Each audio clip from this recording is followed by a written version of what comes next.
कि मुझे ऐसा लगता है, शायद पुलिस के बारे में तो हम बाद में बोलेंगे, शायद मुझे लगता है कि ये सरकार का ही संरक्षण पुलिस को प्राप्त है, जो ये आज इतना ये मामला इतना मुख्यमंत्री के सामने निमटने की कगार पे आ गया था और आज ये बेलडा प्रकरण इतना बड़ा बन गया। मैं ब्राह्मण भी हूँ, मैं बनिया भी, मैं हर चीज हूँ, मैं इंडियन हूँ, मैं पहले भारतीय हूँ। तो आज जरूर चेक करा। मुझे लगता है उसका आज परिवार, उसके परिजन, आज शायद ये हो जाता है कि हम एसपी सिटी से बात करते हैं, कोई गाड़ी के पेपर पूरे हैं ट्रक के, और हम ये बोलते हैं कि ये गाड़ी के पेपर पूरे हैं, छूट जानी चाहिए। उसके बाद भी हमारे जो थाने के इंस्पेक्टर होते हैं 5,000, 10,000, 50,000 रुपए लेने तक का उनसे कार्य कर लेते हैं। तो जो है कांस्टेबल या चेतक वालों से सेटिंग कर लेते हैं, पीछे से आके एसएचओ गाड़ी सीज कर। धन्यवाद माननीय अध्यक्ष जी, इस कार्य स्थगन की सूचना को नियम 58 में सुनने के लिए मैं आपका धन्यवाद करता हूं, आपका आभारी हूं। माननीय अध्यक्ष जी, मेरी तबीयत खराब है, पहले तो मैं धन्यवाद ही करता कि मैं बोल नहीं पाऊंगा, पर जब मैंने माननीय मंत्री जी की, मैं आपका धन्यवाद करता हूं कि आज आपने हमारे बसपा के माननीय सदस्य को, शहजाद जी को पहले बोलने का मौका दिया और उसके बाद जो जवाब आया तो उससे मुझे लगा कि मुझे बोलना चाहिए। चाहे बेलडा प्रकरण हो, चाहे कानून की बिगड़ती व्यवस्था को लेकर हो, माननीय अध्यक्ष जी, हम आपके सामने कई तरह के प्रश्न यहाँ पे जो है सूचनाएं, लोगों की, जनता की आवाज को उठाने का कार्य करते हैं और वो कार्य इसलिए करते हैं कि एक उम्मीद होती है, एक आस होती है कि हम आज कोई बात रखेंगे और उस बात का आज कोई सॉल्यूशन निकलेगा।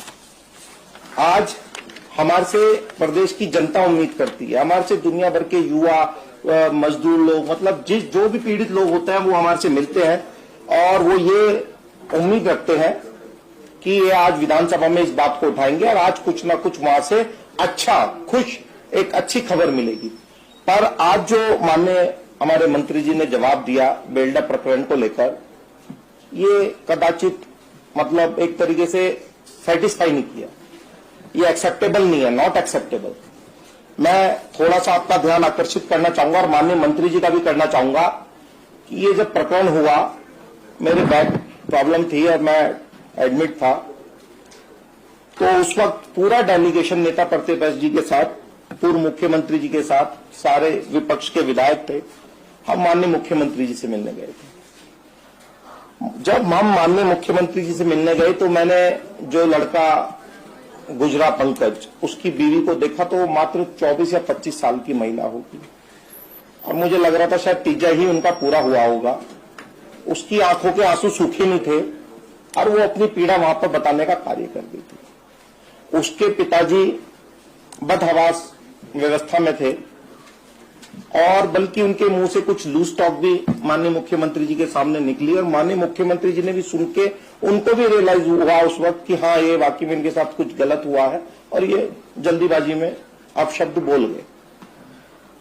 पर माननीय अध्यक्ष जी, जब वहां पे बात हो गई थी, ठीक है, घटना हुई, दिक्कत हुई, परेशानी हुई, पर जब वहां पे बैठ के बात हो चुकी थी और ये वहां पे डिसाइड हो चुका था कि एक जो है कमिश्नरी जांच कराई जाएगी और विदिन 15 डेज उसकी जो है रिपोर्ट शामिल की जाएगी।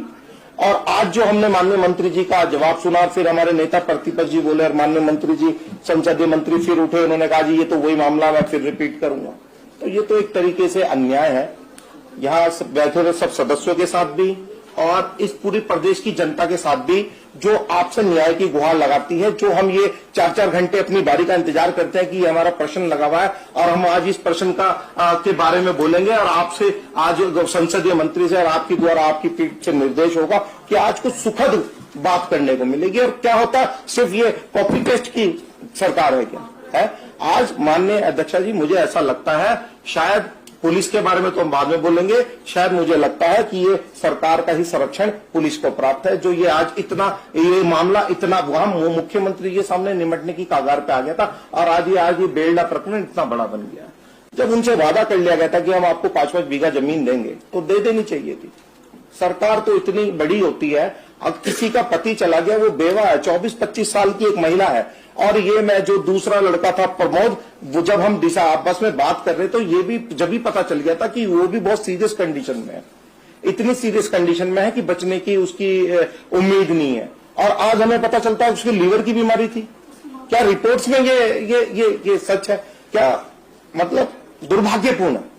हम नहीं एक्सेप्ट कर सकते। क्या हम रात को जाके खाना कैसे खाएंगे? अगर इन चीजों पे भी अगर हम सीरियस नहीं है और कोई चीज खराब हुई है, ठीक है, होता है, दो समुदाय आपस में टकराए और ऐसा कई बार होता है, पर न्याय तो मिलना चाहिए। उस वक्त अगर मुकदमा सही तरीके से कर लिया जाता, और जब माननीय मुख्यमंत्री जी से भी बड़ा कोई हो गया क्या माननीय मुख्यमंत्री जी ने कहा 15 दिन में मुझे इसका जांच आ जानी चाहिए, तो अभी तक तो निमट जाना चाहिए था। नौकरी का वादा किया, सिर्फ एक नौकरी, वो आप माननीय सदस्य ने बता दिया कि पीआरडी में मिली, दूसरे वाले को अभी उसका जो लड़का गुजरा उसकी बीवी को अभी तक नहीं मिली।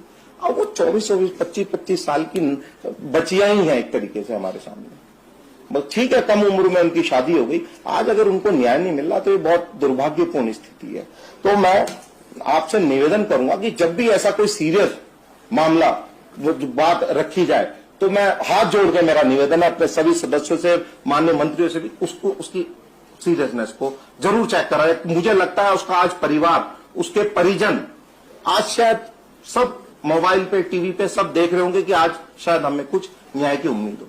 तो मेरा ये आपसे एक कहना है कि उन पे जितने भी मुकदमे हैं वो वापस होने चाहिए, दूसरे पक्ष की भी जांच होनी चाहिए। हम ये नहीं कह रहे हम दूसरे पक्ष के खिलाफ है या एक ही पक्ष के साथ है, हम तो सही को सही और गलत को गलत कहते हैं। और माननीय अध्यक्ष जी, ये जो आज ये एक बिरादरी, एक समाज की बात हुई, मैं भी दलित समाज से आता हूं, पर मैं जब आप सबके साथ बैठता हूं तो कभी मैं ऐसा कभी नहीं बोलता, ना कोई दलित शब्द यूज करता, ना ये कहता कि जी मैं दलित हूं। मुझे तो लगता मैं ब्राह्मण भी हूं, मैं बनिया भी, मैं हर चीज हूं, मैं इंडियन हूं, मैं पहले भारतीय हूं। तो आज ये जो इंस्पेक्टर साहब की जो नाम लिया गया और उन्हें बताया गया वो अनुसूचित है, अनुसूचित क्या, ये ठीक है, ये प्रणाली पहले से चल रही है, ये चीजें यहाँ ऐसी चीजें बोलना यहाँ शोभा नहीं देता। मैं मान्य जी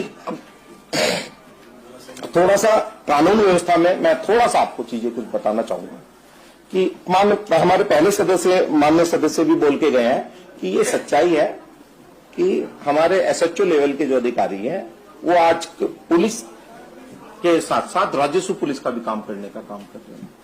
कोई भी वो ढूंढते हैं, मौके ढूंढते हैं, कोई जमीन का मामला आ जाए, कोई मोबाइल चोरी का मामला आ जाएगा, मोटरसाइकिल का चोरी का मामला आ जाएगा, उसमें इतना इंटरेस्ट नहीं लेते जितना जमीनों के मामले में। ये सच्चाई है। आज मैं कंफ्यूज हूं अपनी विधानसभा में कि मेरी विधानसभा में बेरोजगारी बहुत ज्यादा है, खनन का काम ज्यादा होता है, नदियों वाला क्षेत्र है। अब वो लोग जो है कांस्टेबल या चेतक वालों से सेटिंग कर लेते हैं, पीछे से आके एसएचओ गाड़ी सीज कर देता है। वो इतने पैसे कमा भी नहीं पाते जितना 50-60 हजार का उनको चालान हो जाता है। तो ये बिगड़ती हुई कानून व्यवस्था पे एक प्रश्न चिन्ह है, और ये हमारे ऊपर भी प्रश्न चिन्ह है कि मैं कंफ्यूज होता हूं कि मैं कांस्टेबल की शिकायत करूं या इंस्पेक्टर की शिकायत करूं, या इंस्पेक्टर को क्या कहूं कि इनकी ट्रैक्टर ट्रॉली छोड़ दे। अगर मैं ये बोलता हूं कि ट्रैक्टर ट्रॉली छोड़ दे तो मैं अपने आप में चोर हो रहा हूं कि मैं खनन करवा रहा हूं, और नहीं कर रहा हूं तो मैं अपनी विधानसभा के लोगों के सामने छोटा दिख रहा हूं कि विधायक जो है हमारी ट्रैक्टर ट्रॉली भी नहीं छुड़वा सकता। तो मैं ये बहुत एक गंभीर विषय है, ऐसे बहुत सारे। इसके अलावा कई बार माननीय अध्यक्ष जी ये हो जाता है कि हम एसपी सिटी से बात करते हैं, कोई गाड़ी के पेपर पूरे हैं ट्रक के, और हम ये बोलते हैं कि ये गाड़ी के पेपर पूरे हैं, छूट जानी चाहिए। उसके बाद भी हमारे जो थाने के इंस्पेक्टर होते हैं 5,000, 10,000, 50,000 रुपए लेने तक का उनसे कार्य कर लेता है। मैं अध्यक्ष जी आज आपसे एक निवेदन करता हूं, एक आदेश जारी होना चाहिए कि अगर माननीय सदस्य से ये प्रोटोकॉल हनन, विशेष अधिकार हनन में बहुत सारी चीजें आ रही हैं, ये चीजें बढ़ रही हैं, ये आपकी पीठ से आदेश होना चाहिए कि अगर माननीय सदस्य इस एसएचओ, सीओ लेवल पे, एसपी लेवल पे अगर कोई बात कर रहा है, अगर आपने एक बार हां कर दी तो फिर उसमें एक भी रुपया लेना नहीं चाहिए। या तो सीधा ना करो कि ये काम नहीं हो सकता, या तो ना करो कि कोई ये काम आपका हो नहीं सकता, और अगर हाँ करिए कि हाँ ये आप काम होगा तो फिर उसमें कोई पैसा समाप्त करें, है ना। तो मैं इन्हीं उसमें एक बात और, पहले भी हम कानून नहीं माननीय सदस्य अब अपनी बात को समाप्त। माननीय अध्यक्ष जी, हमने पिछली बार आपके उसमें बोला था कि क्राइम मीटिंग नहीं होती, हमारा कोऑर्डिनेशन नहीं होता। हम चाहते हैं कि अच्छा हमारा जिला अच्छा चले, पूरा प्रदेश अच्छा चले। सिर्फ एक क्राइम मीटिंग पूरे साल में हुई है, जो कि ऐसा नहीं होना चाहिए। क्राइम मीटिंग 3-4 साल जनप्रतिनिधियों के साथ होनी चाहिए। इतने महत्वपूर्ण विषय पे आपने मुझे बोलने का मौका दिया, मैं आपका आभारी हूँ और कार्य स्थगन करके इसमें मैं चर्चा की। माननीय मंत्री जी, धन्यवाद।